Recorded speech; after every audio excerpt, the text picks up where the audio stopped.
이슈 토크입니다. 저희 이슈 토크에서는 우리 사회의 돌봄 문제에 대해서 기획 시리즈로 짚어보고 있는데요. 지난 우리 사회의 아동 돌봄 문제에 이어 이번 시간에는 노인 돌봄 문제에 대해 이야기해보는 시간 준비했습니다. 안혜경 부산돌봄 사회서비스 센터장님 나오셨습니다. 어서 오십시오. 네, 반갑습니다. 네, 반갑습니다. 먼저 국내 노인 돌봄 서비스 현황에 대해서 짚어볼게요. 우리 사회가 빠른 속도로 고령화되면서 이 노인 돌봄 문제에 대한 그 문제들이 점점 심각한 사회적 문제로 대두가 되고 있는데 현재 우리나라의 노인 돌봄 수요가 어느 정도입니까? 일단 노인이라 하면 이제 만 65세 이상인 사람을 대상으로 하는 거고, 네. 한국 사회에서 이제 많이 들으신 얘기는 저출생 고령화라는 얘기를 아마 많이 들으셨을 것 같아요. 그래서 2018년도에 이제 노인이 14% 이상이 이제 되면 고령화 사회에 이제 진입을 했고, 그 중에서도 부산은 이제 광역시 중에서 가장 고령화율이 빠른 도시라고 알려지고 있고요. 그리고 이제 2026년이 되면 인구의 이제 20% 이상, 5명 중에 1명이 노인이 되는 네. 그런 이제 초고령 사회로 예상이 되고 있어요.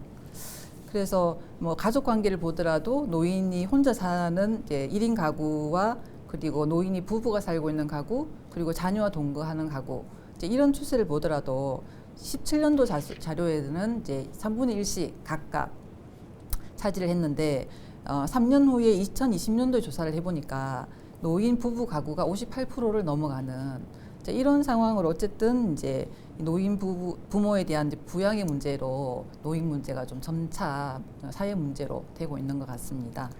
네, 2018년도에 고령화 사회로 진입을 했고 2026년쯤엔 초고령화 사회로 이제 다가가고 있다라고 볼 수가 있겠는데요. 그 중에서도 우리 부산이 가장 고령화율이 빠르다고 하니까 더욱더 걱정이 되는 현실인 것 같습니다. 네, 그렇죠. 네. 그런데 이제 또 돌봄을 하는 시설이라든지 이런 이제 뭐 여건, 인프라 이런 부분들은 또 지역별로 또 편차가 있고 이러기 때문에 전체 노인들이 좀 균형 있는 어떤 돌봄을 받을 수 있는 이제 그런 체계가 필요한 시점이라고 보여집니다. 네, 그런데 이 코로나19 사태를 겪으면서 노인 돌봄에 대한 중요성과 문제점들이 더욱더 부각이 됐습니다. 현실적으로 어떤 문제점들이 발생했는지 궁금한데요. 실제로 이제 사회복지관이라든지 이런 이제 사회복지 공적 전달 체계에 있는 기관들은 대부분 이제 문을 닫았어요. 네. 이제 왜냐하면은 감염으로부터 노인들을 이제 보호해야 되기 때문에 차단을 시키면서, 근데 중요한 거는 이제 그런 노인들이 이제 갈 데가 없는 거죠. 그래서 심지어는 이제 집에서 그냥 계속 집에 밖에 나가지 마라라고 하니까 집 안에서 이제 혼자서 생활하시게 되는 이제 그런 상황에 처해지고, 또 나중에는 이제 제가 복지관 앞에 한번 가보니까 복지관 마당에 안에는 못 들어가기 때문에 마당에 앉아서 이제 네. 몇 분들 얘기하고 있는 이제 그런 상황이더라고요. 또 실제로 이제 또 정부 예산이나 지자체 예산으로 진행되는 대부분 노인 맞춤 돌봄 서비스라든지 이런 서비스들도 이제 서비스 중단이 많이 됐었어요. 그래서 전체적으로 어르신들이 이제 코로나 시기에 이 코로나 감염도 두렵지만 아무도 찾아오지 않고 혼자 버텨내야 되는 이 고립의 시간도 참 힘들다. 그런 얘기들 참 많았습니다. 흔히 노인 돌봄 서비스라고 하면은 복지관이나 요양원 같은 시설을 떠올리게 되는데요. 우리나라의 노인 돌봄 서비스가 어떤 체계로 운영되고 있죠? 이제 흔히 이제 알고 계시는 것은 이제 그렇게 두 가지 정도로 말을 할 수 있는데, 조금 넓게 설명을 드리면 네. 노인 여가복지 시설이 있어요. 이제 그런 것이 이제 노인복지관이라든지 경로당 노인교실 이런 것을 이제 노인들이 친목도모라든지 취미활동을 지원하는 기관이 될 수 있고, 그 다음에 이제 재가 노인복지시설이 있어요. 네. 이제 요것이 이제 실제로 집에서 이제 어르신들이 신체적으로나 정신적으로 일상적인 돌봄이 필요할 때 받을 수 있는 서비스 종류가 되는 거고요. 그 중에 이제 지자체 예산으로 진행되는 노인 맞춤 돌봄 서비스가 있고, 노인 장기요양보험 제도를 기반으로 실시되는 재가 장기요양 서비스가 있어요. 이제 그 외에도 노인 보호 전문 기관이라든지 노인 일자리 지원 기관 이런 것은 또 많이 있습니다. 네, 크게 두 가지로 나눠주셨는데 여가복지시설과 재가노인복지시설이 있다고 말씀해 주셨죠. 네네.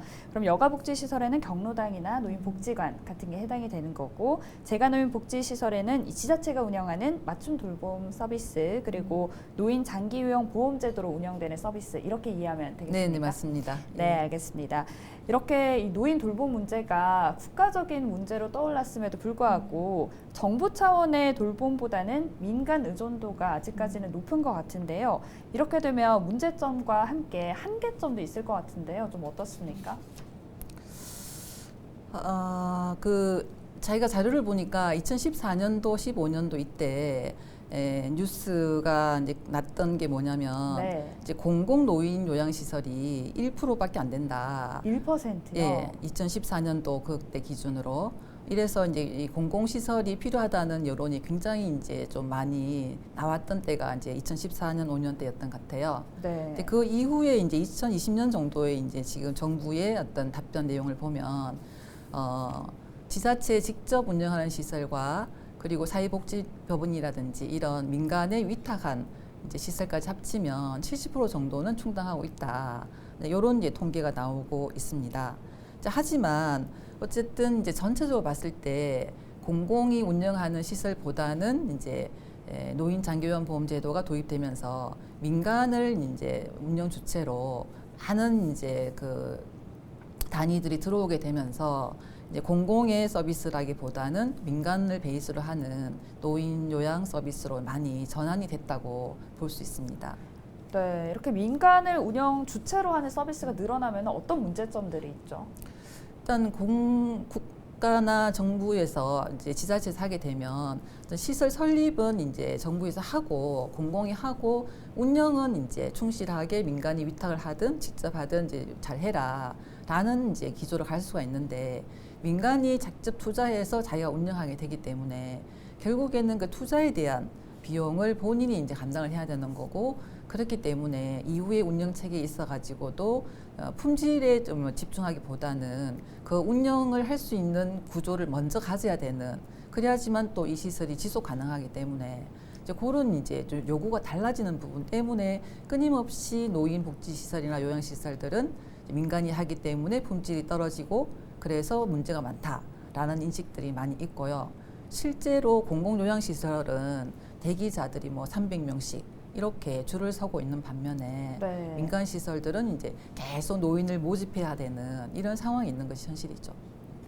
방금 공공시설에서 대기자가 이제 몇백 명 가까이 된다고 네네. 했는데 그 네. 이유가 뭐죠? 이제 시설의 어떤 규모라든지 그리고 이제 그 인력 구성 이런 부분에 있어도 또 지원을 별도로 받을 수 있기 때문에 민간 시설보다는 훨씬 이제 서비스들이 좋다고 볼 수 있죠. 비용적인 부분에서도 이점이 있습니까? 비용보다는 이제 시설의 이제 환경이라든지 그리고 이제 그 운영이 있어가지고 네. 별도의 지원이 있기 때문에 뭐 시설 보강이라든지 이런 걸 받을 수 있기 때문에 조금은 여유 있게 운영할 수 있는 장점이 있습니다. 더 양질의 네. 서비스를 받을 수가 있는 그렇죠. 거네요. 네, 대표적인 공적 노인 돌봄 서비스로 말씀해 주신 것처럼 노인 장기 요양 보험 제도가 있는데요. 이 제도가 어떤 제도인지 설명 부탁드리고 또 운영 실태와 함께 한계점에 대해서도 짚어주시죠. 대부분 이제 시민들이 저한테 물으세요. 요양원하고 요양병원하고는 뭐가 차이가 있나 네. 이런 질문을 많이 하시거든요. 이제 실제로 이제 노인 장기 요양보험 제도는 이제 국민건강보험공단에서 이제 등급 판정을 받아야 돼요. 그래서 이분이 6개월 동안 얼마만큼 일상생활에 지장을 초래하는가 또는 누구의 돌봄이 필요한가에 따라서 뭐 1등급에서 5등급까지 등급을 매겨요. 이제 그 등급에 따라서 이 사람이 받을 수 있는 서비스 양이 정해지기 때문에 네. 받은 사람들이 입소할 수 있는 곳이 이제 정부에서 장기요양 보험 제도에 등록된 시설에서 서비스를 받을 수 있는 거죠. 그래서 장점은 총 급여의 15%에서 20%만 내면 전체 서비스를 받을 수 있다는 이제 큰 장점이 있죠. 그게 이제 핵심적인 차이고 요양병원은 이제 치료병원이기 때문에 네.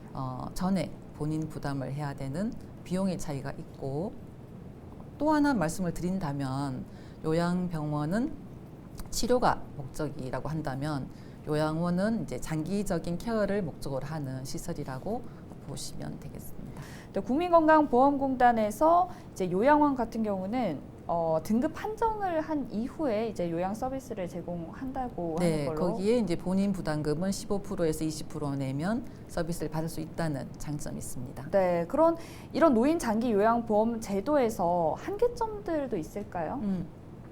그래서 그 한계라는 게 아까 말씀드린 것처럼 이제 2008년도에 이제 노인 장기요양보험법이 이제 도입되면서 많은 이제 퇴직자들이라든지 이런 민간에게 이런 좋은 서비스가 국가 정책이 이제 시행될 거니 당신들이 이 시행 주체로 들어와라라는 설명회를 엄청나게 많이 했었어요. 네. 그래서 이제 뜻 있는 분들이 자기 퇴직금을 털어서 이제 이런 시설을 이제 설립을 했죠. 그렇다 보니까 말씀드린 것처럼 이제 경영도 해야 되고 서비스 품질도 관리해야 되고 이런 이중적인 이제 입장에 놓이게 되는 거고, 근데 이제 수가는 이제 서비스를 운영하는 비용만 이제 전제로 책정되기 때문에 경영의 어려움을 계속 이제 발생할 수밖에 없고, 이제 그런 점에서 이제 민간들은 또 그런 문제가 있고, 또 특히나 이제 이 준비되지 않는 민간들이 대거 이제 복지 전달 체계로 들어오면서 그분들이 국가의 이제 이런 수가를 사용하는 방법이라든지 서비스 품질 관리에 대한 사전 지식이 없다 보니까 이제 굉장히 운영하는 데 있어가지고 많은 편법과 불법을 실제로 이제 노정하기도 해요. 이제 그러면서 정부든 이제 이 서비스 관리를 위해서 또 다른 어떤 이제 신경을 집중을 할 수밖에 없는 구조가 되고, 저도 이제 사회복지에서 출발해서 이제 노인장기요양보험법에 이제 주간보호센터를 운영하고 있지만, 그 전에는 제가 이런 일을 합니다라고 하면 대부분 사람들이 참 좋은 일 하시네요 이런 얘기를 듣고 일을 했거든요. 네. 근데 노인장기요양보험법의 주간보호센터를 운영하면서부터는 저는 이제 그 잠재적인 범죄자예요. 예비 범죄자인 거죠. 많은 민간 업체들이 네네. 이미지를 바꿔놨군요. 그렇죠. 그래서 그 안에서 선의로 이제 열심히 하는 사람들도 그 이미지가 안 좋아지는 상황이 있고, 또 하나 문제점은 제가 안에 있어 보니까 어떤 이제 규정화된 규칙이 아직 자리 잡지를 못했어요. 그렇기 때문에 어떤 뜻 있는 민간인이라 하더라도 그걸 몰라서 또 이제 지키지 못해서 이제 문제가 되는 상황들도 많이 있어요. 그래서 제가 부산의 장기요양기관 협회 뭐 이런 데 이제 활동을 하면서 만나보면 지키고 싶으나 잘 몰라서 나중에 다시 문제가 되는 이런 상황들에 대해서 민간 주체들도 굉장히 두려워하고 네. 불안해하는 것을 많이 느낄 수가 있어요. 어르신들이 요양원 같은 시설을 이용하는 것보다 뭐 집에서 편하게 이용을 할 수 있는 제가 돌봄을 찾는 분들이 많다고 들었는데요. 이 민간이 운영하는 요양기관을 대신할 수 있는 지역사회의 제가 돌봄 서비스에 대한 그런 요구가 높아지고 있습니다. 현재 지역사회 제가 돌봄 서비스의 현황과 또 다양한 제가 돌봄 서비스의 필요성에 대해서도 말씀 부탁드립니다. 그래서 이제 뭐 누구나 자기 집에서 살다가 편하게 죽고 싶은 욕구는 있지만, 실제로 조사를 해봤을 때 내가 몸이 불편하더라도 병원이나 요양원에 가지 않고 집에서 살고 싶는가? 라는 질문에 40% 이상이 그렇다라고 답을 한 통계가 있어요. 네. 이제 그만큼 내 집에서 살다가 이제 편안하게 마무리하고 싶다라는 욕구를 이제 말을 하는 건데요. 그래서 이제 이때까지는 이제 시설 중심의 또는 이제 대인 서비스, 사람이 직접 찾아가 가지고 제공하는 이런 서비스가 대부분이었다면, 이제 한 3년 정도 전부터 이제 정부에서 지역사회 통합돌봄 이제 서비스 시범 사업을 3년간 했어요. 그래서 전국의 16개 구군의 이제 노인과 장애인을 대상으로 시작을 했고, 부산에서는 이제 북구와 부산 진구가 시범 사업에 참여를 해서 많은 이제 성과들을 낸 걸로 알고 있습니다. 네. 자, 지금까지 이 노인 장기 요양 보험 제도와 또 제가 돌봄 서비스에 대해서 이야기를 해봤는데요. 이 노인 돌봄에 있어서 여러 가지 문제점을 보완하고 또 새롭게 시행되고 있는 그런 서비스가 있을까요? 그래서 이제 주로 이제 사람이 가서 하는 방문 요양을 기반으로 해서 네. 실제로 이제 노인 가구가 좀 되게 필요한 부분은 이동에 대한 지원도 되게 필요해요. 이제 뭐 자녀들이 또 같이 다 뭐 항상 병원에 모시고 가거나 이동 지원을 할 수 있으면 다행이지만 대부분은 또 자기의 생계라든지 이런 것 때문에 또는 부모와 떨어져 살고 이러기 때문에 뭐 병원에 가더라도 모시고 갈 수 없다든지 이런 것 때문에 병원 동행 서비스가 굉장히 좀 필요한 부분이 있고, 그리고 이제 뭐 노인들이 영양 문제, 영양 관리가 제대로 안 되고 그냥 간단하게 먹고 때우는 이런 부분이라든지, 그리고 또 이제 집안에 살더라도 좀 편의 시설들을 좀 갖춘 상태에서 살 수 있도록 하는 주거 활동 지원, 그리고 뭐 또 병원에 이제 잠깐 입원했을 때 그러면 할아버지가 편찮으시면 할머니가 간병을 해야 되나 이런 문제가 또 있거든요. 네. 그래서 그런 이제 노인 가구를 대상으로 한 간병 지원이라든지 이런 이제 다양한 서비스들이 이제 시도되고 있고, 그것이 지역사회 통합 돌봄 사업에서 이제 진행이 된 걸로 알고 있습니다. 네, 이 노인 돌봄에 대한 늘어나는 수요에 맞춰서 양적인 성장도 중요하지만 그에 발맞춰 이 질적인 성장도 중요할 텐데요. 이 돌봄 서비스의 질을 높이기 위해서 개선돼야 할 부분들이 있을까요? 그래서 이제 말씀드린 것처럼 정부의 시범 사업이 이때까지 노인 돌봄에 있어가지고 새로운 어떤 이제 한 단계 나아가는 이제 시범을 보였다면, 이제 그곳의 한계는 또 있습니다. 네. 양적인 어떤 이제 제공이라든지 이제 범위는 이제 커진 부분이 있지만, 실제로 한 사람의 노인을 중심으로 이 사람에게 필요한 서비스가 이렇게 협업된 구조로 통합적으로 제공됐는가? 라는 부분들은 좀 다시 한번 평가를 해볼 지점이 분명히 있고, 그리고 특히 돌봄이라는 것은 이제 건강 문제와 직결되어 있고, 특히 노인 부분에 있어서는 네. 그랬을 때 노인의 의료 문제, 의료에 대한 어떤 지원이 돌봄과 같이 연계되어서 진행되었는가 라는 두 가지 부분들은 좀 새로운 관점으로 평가를 해봐야 되는 거 아닌가라고 생각을 합니다. 네, 통합적으로 그 필요한 것들이 제공이 됐는지, 그렇죠. 또 의료와 돌봄이 함께 잘 이루어졌는지, 이렇게 두 가지 네, 말씀이신 네, 맞습니다. 거죠. 네, 그렇다면 이 정책적으로 좀 더 확대돼야 할 정책들에는 어떤 것들이 있을까요? 이제 어떤 이제 필요한 서비스의 범위는 차츰 넓어지고 가고 있다고 보여지고, 그것이 얼마만큼 촘촘하게 내실 있게 운영해 갈 건가는 이제 과제라고 보여지는 거고요. 네. 그래서 저는 이제 좀 앞으로의 방향이라고 했을 때 이번 3년은 이제 관 주도로 사실은 진행이 된 거예요. 이제 그런데 이제 앞으로 이제 또 새로운 어떤 이제 차원으로 좀 더 모색한다면 민간에도 이제 그런 공공 단위의 성격을 갖고 있는 데가 많아요. 예를 들면 사회적 경제 영역이라든지 이제 이런 이제 뜻있는 민간 단위에서도 적극적으로 이런 정부의 정책 사업에 참여를 해서 그 민간의 어떤 이제 융통성이라든지 그다음에 이제 적극성 이런 부분들을 좀 함께 장점으로 좀 받아들여서 같이 해결해 나갈 수 있는 투트랙으로 좀 방법을 찾아면 좋겠다, 이런 생각을 하고 있습니다. 네, 정책뿐만이 아니라 우리 사회의 관심도 필요할 텐데요. 끝으로 우리 사회가 어떤 관심과 노력을 기울여야 할지에 대해서 말씀 부탁드립니다. 예, 그 노인에 대해서 관심 그러면 대부분 이제 의료비를 줄이자, 또는 가족의 부양 부담을 줄이자, 이런 차원으로 사실은 접근되고 있는 게 아직은 현실인 것 같고요. 근데 이제 그런 부분은 좀 소극적인 의미라고 생각이 듭니다. 그러니까 예를 들어서 우리가 이제 장애인 편의시설을 설치했을 때 그러면 장애인만 편리한가? 라는 거 물어봤을 때 그건 결코 아니죠. 장애인도 물론 편리하지만 네. 일반 시민들도 그 이제 편의시설 이용함으로써 훨씬 편리한 생활을 할 수 있다라는 장점이 있는 거죠. 그러니까 마찬가지로 노인의 어떤 문제를 비용을 줄이고 노인만의 문제를 해결해 나가는 이런 과정이 아니라 노인이 행복하게 편리한 생활을 하고 행복하게 삶으로써 함께 살고 있는 부산이 돌봄 친화적이고 노인 친화적이어서 시민들이 같이 행복한 이제 그런 좀 방향으로 이제는 좀 버전을 바꿔야 된다라는 생각을 좀 하고 있습니다. 네, 너의 문제, 나의 문제가 아니라 우리의 문제라는 그렇죠. 거를 모두가 네네. 잘 알고 맞습니다. 그 마음을 바꿔야겠다는 생각이 듭니다. 그러면서 조금 더 이제 다양한 이제 서비스 개발이라든지 그리고 또 그것을 지속적으로 가능하게 할 수 있는 어떤 법이라든지 이런 것이 갖춰져야 되는 거 아닌가 생각합니다. 네, 오늘 좋은 말씀 감사합니다. 지금까지 안혜경 부산 돌봄 사회서비스 센터장님과 함께했는데요. 오늘 여기까지 듣겠습니다. 감사합니다. 네, 감사합니다. 앞으로 우리 사회에 많은 관심과 노력이 이어져 노인 돌봄이 고립이 아닌 함께 살아가는 형태의 돌봄으로 바뀔 수 있길 바랍니다. 이슈 토크 여기서 마칩니다. 함께해 주신 여러분 감사합니다.